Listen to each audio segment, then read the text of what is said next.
are still really no word out of DWR. My guess is we won't hear much on that until after the legislative session is over.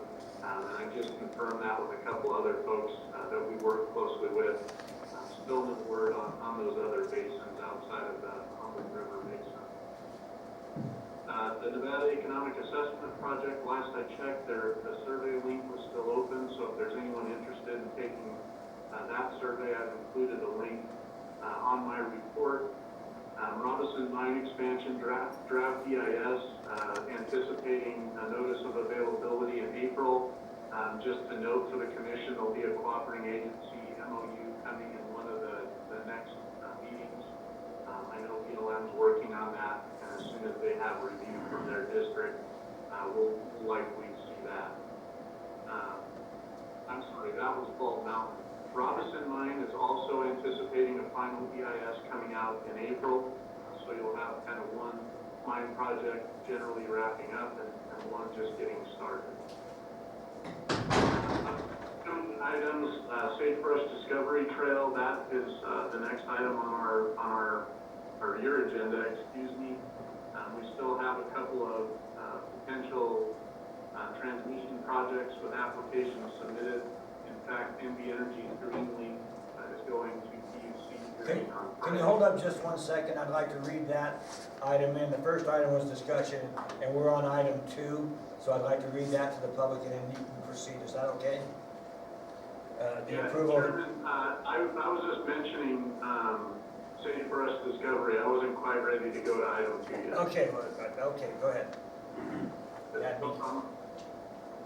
Just of note, as it relates to all of the energy projects on the list, BLM is currently and probably likely for the foreseeable future operating under the 2015 Greater Sage Grouse Land Use Plan Amendments.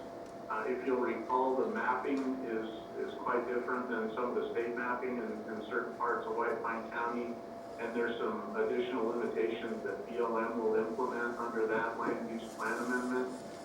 And then the U.S. Forest Service, which has been pending an objection period forever, just provided this week an update indicating that their final record of decision will be headed to the Chief of the Forest Service for review. So I think we'll have a better idea on the state of play as it relates to sage grouse in the coming months.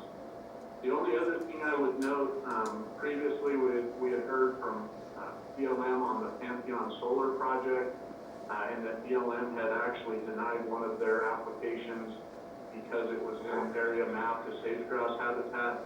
I just got a new notice today that they have filed an amended application with FERC, and so that may be coming back on our radar. So at this point, Chairman, that's the update. I'm happy to take any questions as it relates, but continues that we have a lot going on in the world of public lands and natural resources. Anybody on the commission got anything for Jeremy on this? I appreciate your comments, and I'm sorry I interrupted you. And that news about Senator Masco being put on the chairman is good news for White Pine County and the state of Nevada. Yep. So that being said, no other comments by the commission. We're going to move out of item 1 and into item 2. Item 2 on page 2 is discussion for possible action. The approval of a draft memorandum of understanding, an MOU, between the Bureau of Land Management, Ely District, and White Pine County for the cooperative agency status on the Sagebrush Discovery Trail project. Jeremy? Yes, Chairman. Jeremy Drew, for your record, RCI. The support material that you have in front of you today is an MOU that was put together by BLM per a request from BCAP, so the Baker Area Community Advisory Board, and Craig Baker. Obviously, this trail system is basically connects the town of Baker with the park, and so I think they're going to play an important role. What BLM was looking for from us is because it is an advisory committee under the county, their question back to us was whether we needed an MOU for them and another for the county, or whether we could consolidate under a single MOU. The one thing we might caution against is they are wanting to get this started, their EA process, in early March. And so there may be some benefit, depending on DA's read of this, to at least get the Baker area folks involved and on board as soon as possible. And then we can always do a second one, a second MOU for the county, if that makes sense. Otherwise, we can let BLM know that we'd like essentially one MOU that covers both of us. That I'm kind of looking for direction. Either way, I think it's good to move forward as cooperating agencies and have the folks directly involved with this. What do you think, James? I asked the DA a question. What is the question? He wants to know if we want to enter into the MOU between the BLM and Ely. Is The that on issue the- is it's an the advisory board Yeah, or cooperative agency. where they don't have any power, per se, where they're an advisory board, the Baker Advisory Board. So, but they do want to be a cooperator, which I think is important because it's out in their area. And so, we can go ahead and move forward with this one with Craig Baker as the point of contact, and then have the county, go ahead and have their own, or we can have one that's combined. They want to start the EA in March, so time-wise, it's a little bit pressing so far as coming up with maybe another, combined MOU, or we can just do the county one later. Yeah, that's, So that way we have two, and with one would be in the Baker Area Advisory Board, with Craig Baker as the point of contact, and then we would have a second one that we could work on, which allows them to go ahead and start to move forward in case there's any time delays. yeah, that's the pleasure of the board. I don't see a problem with it. Okay, we just needed to know one way or the other, if there was a preference, either with this board or with the district attorney's office. Because the advisory board doesn't have any power, Right. so, I guess, per se. I don't understand what you're trying to accomplish. I did not research this issue prior to this meeting, so, I mean, I don't really, not up to speed on exactly what you guys want to accomplish as opposed to which way would be the best way to go about it. Well, here's where we're getting into something, we're gonna do it at the 10:15 also, is do we want to start allowing advisory boards to become cooperating agencies, which adds another layer into a lot of stuff? Or should we just stay with the advisory board giving us guidance? But if we start allowing every advisory board, and I'll get into it in the 10:15 as well, to become cooperative agencies, that just adds a layer of government to every single project we're gonna be doing.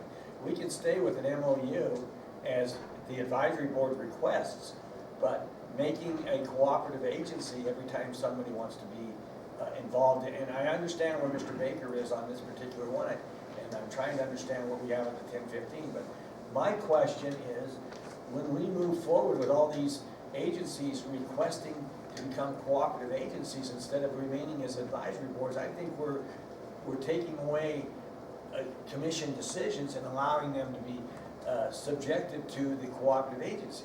I think that, to me, that creates another layer and creates problem. Advisory boards are great, and that's why we have them, and they send their representative, their liaison to us, just as Lori has explained.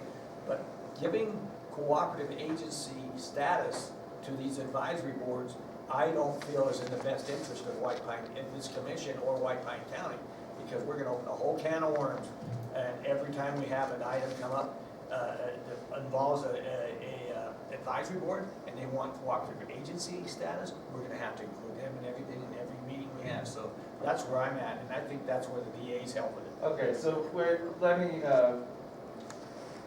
so on that, you certainly have the ability to have them as cooperating agencies. You are delegating more power to them. Advisory boards are just that, they're there to advise the commission, and the commission makes the decision. So, I mean, legally, this is a policy question. Legally, we can do it either way. Policy-wise, your concerns are what the commission should discuss on whether you want to enhance their authority or not. If I can interject here, I see your point. I think that this situation is a little bit different. We are not as familiar as a board. As a cooperating agency, you are privy to what is being proposed and making suggestions while the process is going on before it's released to the public. And that's what Jeremy had stated earlier, that as a cooperator, that's why it's important to have the county as one also, so the two of them can talk. But Right. If I that don't makes sense. understand, Excuse me, Jeremy, Shane's speaking right now. If White Pine, if the county commission, the White Pine County is on as a cooperating agency, aren't our advisory boards automatically umbrella under that? So if we are the cooperating agency and they're our advisory board, it seems to me that they are umbrellaed into that entire process as our advisory board in that area. To the commissioner's point, Chairman, if I may, Please. the way the MOUs are set up, it does allow you to designate points of contact. So in this case, if we wanted to approve moving forward with the county as being the prime signatory on the MOU, we could make Mr. Baker one of the points of That's contact, what I said. and then a commissioner or myself. And that may get us, to where you're more comfortable as a county, identifying those points, those key points of contact. I think that's Similar to That's- Pine Valley, for Mr. Priya and myself for the point of contact. Perfect, great, thank you for that. I think that's exactly what I'm leading to, right So there. I'll make the motion, this is with the county, it says White Pine County, that White Pine County is a cooperating agency on this project, and that the points of contact are Jeremy Drew and Craig Baker. Perfect. That's a motion? Yep. Do I have a second? Second. I have a motion by Travis, a second by Shane. Any further comment? All those in favor? Aye. Opposed? None. Pass unanimous. Is that it for you then, Jeremy? Is that okay with you? Chairman, that's it. I will stay on for the future discussions, if anything's needed from me. And just so you know, I'll relay that board decision to BLM now and make sure Mr. Beecher is included in that communication. Thank you very much. Thanks, Jeremy. Thanks, Jeremy. Okay, we're moving ahead here. Item 2, 10 o'clock. It's a CDBG public hearing. This is a public hearing for discussion only.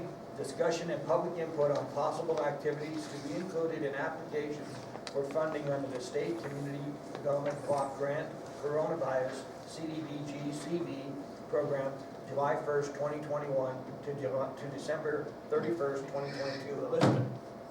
Yes, thank you very much. Okay, so there are certain legal requirements I have to meet during the public hearing before I open it up to the public to provide feedback on this.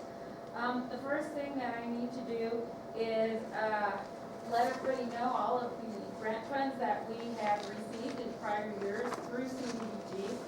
We have consistently received just about annually, with a few exceptions in recent years, CDBG funding since 1984. And we currently are working on the slag ditch up in McGill and the sewer pond engineering studies. And we have applications in for next year for phase 2 on those projects. The total amount that we've received in this time period is just over $3.8 million in that time period. We've also received money in the county for housing rehab, planning and capacity building, and economic development grants. So the total to White Pine County in that time period has been over $5.1 million. We will go ahead and post this information for the public on our website under economic development. The next thing I need to do is just let everybody know that we are seeking ideas. This CDBG grant is very specific to coronavirus and infectious disease. And so right now, this process is kind of working a little bit backwards because we didn't really apply for it, we were awarded it. Normally you do all these public hearings in advance, but we've already got the award, so now we have to do the process. So we're seeking ideas on how we can go ahead and utilize this money. One of the things that's been suggested is, can we go ahead and utilize it to pay for the public health officer? But some of the things that are allowed, for this type of grant are buildings and improvements. Unfortunately, with our grant amount of $47,781, we're not gonna build a new building, but you can construct a facility for testing, diagnosis, or treatment, or rehabilitate a community facility to establish an infectious disease treatment clinic. So those are two of the things. You can also provide assistance to businesses, including special economic development assistance. One is to provide grants or loans to support new businesses or business expansion to create jobs and manufacture medical supplies necessary to respond to infectious disease. So you can see this is a very specific one. It's not like our normal CDBG where we have a broad range of activities. This is very specific to infectious disease. Another one here, though, that I thought might be very appropriate and applicable is avoid job loss caused by business closures related to social distancing by providing short-term working capital assistance to small businesses to enable retention of jobs held by low and moderate income persons, and provide technical assistance grants. Then the other categories are provision of new or quantifiably increased public services, carry out job training to expand the pool of healthcare workers, provide testing and diagnosis, or planning capacity technical assistance. So the details to this is on the link in your backup, and we'll also put this link out on the county website under economic development so that people can go ahead and take a look at what criteria must be met in order to utilize these funds, and then we will go ahead and continue the process, asking the public for input. And of course, our contact for this is Tabitha Hamilton. She can be reached at 775-293-6, I hope that's a 6-3, it's either a 6594 or a 6394. It should be 6'5". 6'5". 6594, okay. If that doesn't work, try 6'3". Okay, and so, what will happen is, we'll have that posted on the website as well, just so everybody can go ahead and reach out. But the process does require this first public hearing with legal requirements be met, and we have met the legal requirement for advertising in advance. After this, we're gonna hold 2 more public meetings. The next public meeting, we really want to solicit public input on how they want us to spend this money, so we encourage the public to go ahead and take a look. And then, after we go ahead and do that, we'll have another public meeting after we've talked to CDBG about the public input we've had and what the suggestions are, and get what they think we should proceed with, and then have a final public hearing on those projects. So let's see, what else do I have to tell you?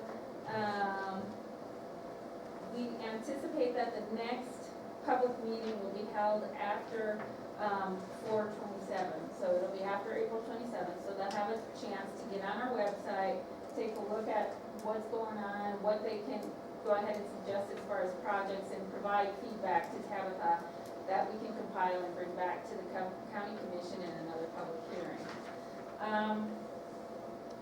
And then, let's see, I think that pretty much covers everything that we need to go ahead and provide at this time.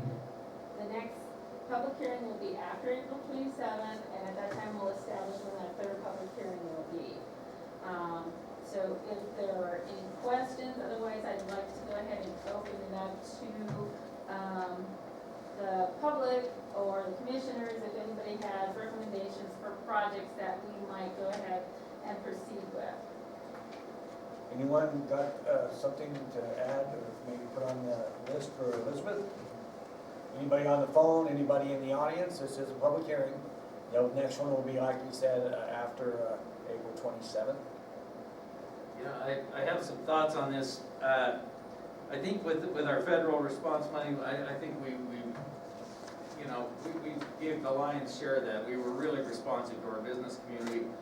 The one thing idea I had was, maybe look at seeing what we can do to kind of, support our venues, our recreational facilities, our museums, our venues that actually attract people to the area, to help them increase, meet a higher capacity, and give them the ability to draw more people into the community to utilize our businesses. Reach out to them and see what their needs might be, to see if we can't help them create a way to meet the need of a greater capacity, so we can just increase the traffic into our town, or into our county. Okay, anyone else? I have one that I'd like to see as a possibility, and that's we're building those houses on 17th Street. In order for us to go, we own the other 51 acres behind it, 51 plus. I'd like to see if we could utilize a CDBG grant to build a pump station, because the next thing that's gonna need to be done is a public utility, a pump station, in order for us to increase our housing capacity. We're stymied on 17th. Anything else further down that acreage, 51 acres, which is prime for development for housing, would need a pump Yeah. station. And I think that would be a good public works project, either both working, as we get developers to come in and build, so that the housing can stay at a decent level, because if we have to fund it ourselves, we'd have to add the price to the house, but if we can get as we sell the homes, we could utilize a CDBG grant to do the pump station, and then we can proceed with the developer to maybe build houses at a good rate.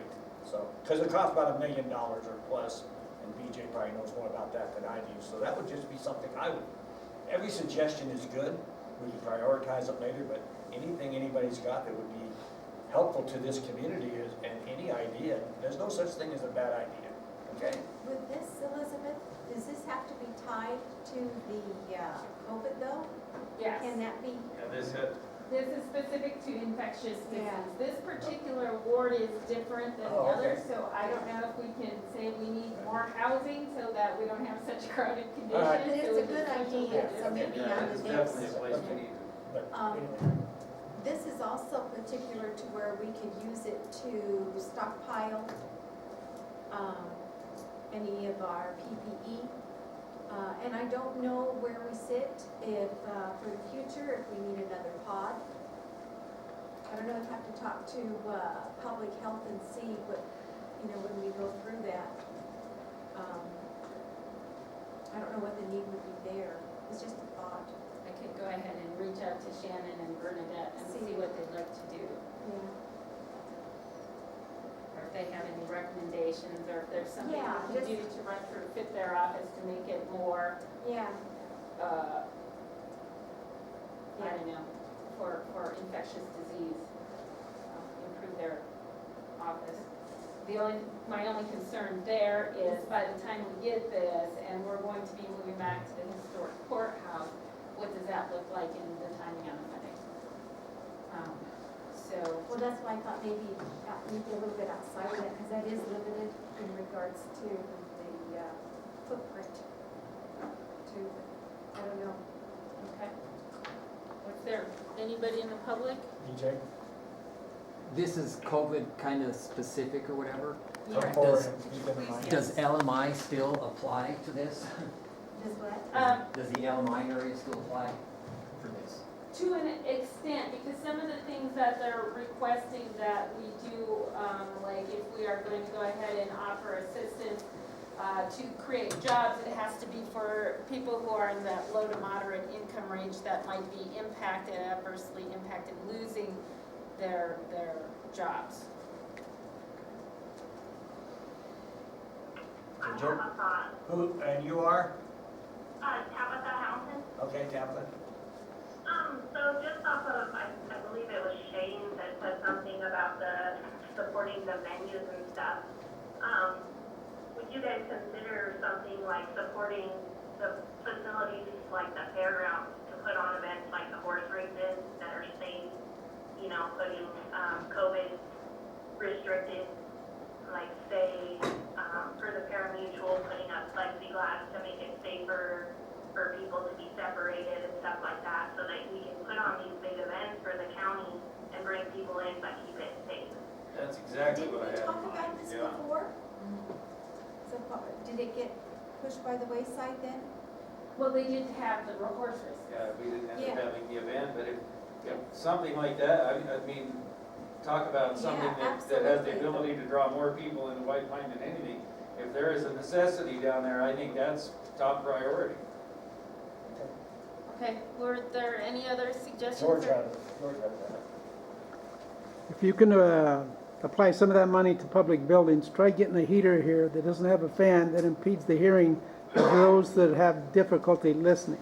George, that's not a heater, that's an air filtration system for COVID-19 to help filter the air. So the Get heaters a are quieter not one. blowing. Get a quieter one. Okay, Yeah. so I will put down air filtration system. Anybody else on the phone or in the audience? We've got to start on it. Again, the next public hearing will be after April 27th. Put your thinking caps on and see what you can come up with. In the meantime, is that it for you, Elizabeth, right now? That's all I had on that one, yes, thank you. Yeah, we're going to take a 5-minute break right now and come back with the 10:15 item.